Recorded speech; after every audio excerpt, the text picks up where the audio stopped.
माता पिता। बड़ी मुश्किल के बाद वह ऑफिस पहुंचा। आज उसका इंटरव्यू था। घर से निकलते हुए यही सोच रहा था कि अगर मैं आज इंटरव्यू में सफल हो गया तो पहली फुर्सत में अपना यह पुश्तैनी घर छोड़कर शहर जाकर रहूँगा।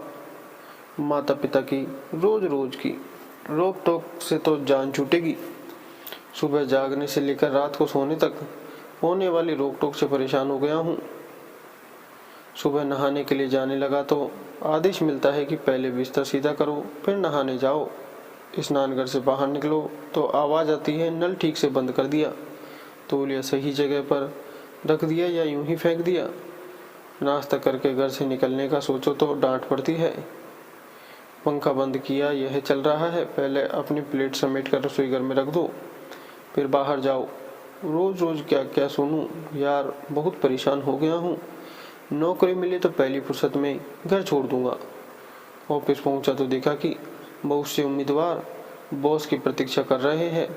10 बज गए थे। उसने देखा कि पैसेज की लाइट अभी तक जल रही है। माँ की याद आई तो बत्ती बुझा दी। ऑफिस के दरवाजे पर कोई नहीं था। साइड में रखे वाटर कूलर से पानी टपक रहा था, उसको बंद कर दिया क्योंकि पिताजी की डांट याद आ गई थी। बाहर बोर्ड पर लिखा हुआ था इंटरव्यू दूसरी मंजिल पर होगा। सीढ़ियाँ चढ़ने लगा तो देखा कि सीढ़ी की लाइट भी अभी तक जल रही है। उसे बंद करके आगे बढ़ गया। बीच में एक कुर्सी आ गई तो उसे साइड में कर दिया ताकि किसी को ठोकर न लगे और आगे बढ़ गया तो देखा कि पहले से बहुत से उम्मीदवार अंदर जाते हैं और जल्दी से वापस आ जाते हैं। मालूम करने पर पता चला कि वह सिर्फ एप्लीकेशन लेकर कुछ पूछते नहीं है, वापस भेज देते हैं। मुझे डर लगने लगा कि पता नहीं अब मेरा क्या होगा। जब मेरा नंबर आया तो मैंने अपनी फाइल मैनेजर के सामने रख दी। सारे सर्टिफिकेट और कागजात देखकर मैनेजर ने पूछा कब से ज्वाइन कर रहे हो। उनका सवाल सुनकर मुझे ऐसा लगा कि कहीं यह मुझे अप्रैल फूल तो नहीं बना रहे। मैनेजर ने मुस्कुराते हुए कहा, नहीं अप्रैल फूल नहीं, यह हकीकत है। आज के इंटरव्यू में किसी से कुछ पूछा ही नहीं है, सिर्फ सीसीटीवी में तुम्हारा व्यवहार देखा गया है।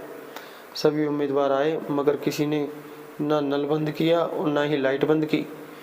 तुम्हारा व्यवहार उन सब से अलग था। धन्य तुम्हारे माता पिता जिन्होंने तुम्हें ऐसे संस्कार दिए। हमारा यही मानना है कि जिस व्यक्ति के पास सेल्फ डिसिप्लिन नहीं, वह चाहे जितना भी होशियार और चालाक हो, मैनेजमेंट और जिंदगी की दौड़ में पूरी तरह से सफल नहीं हो सकता।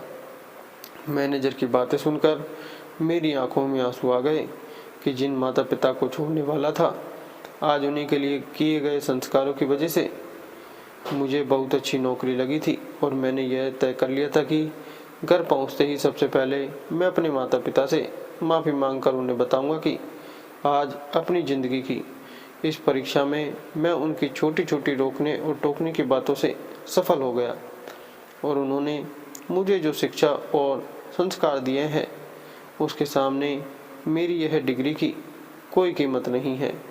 जीवन यात्रा में सिर्फ शिक्षा का ही नहीं, सभ्यता और संस्कार का भी अपना एक अलग स्थान है।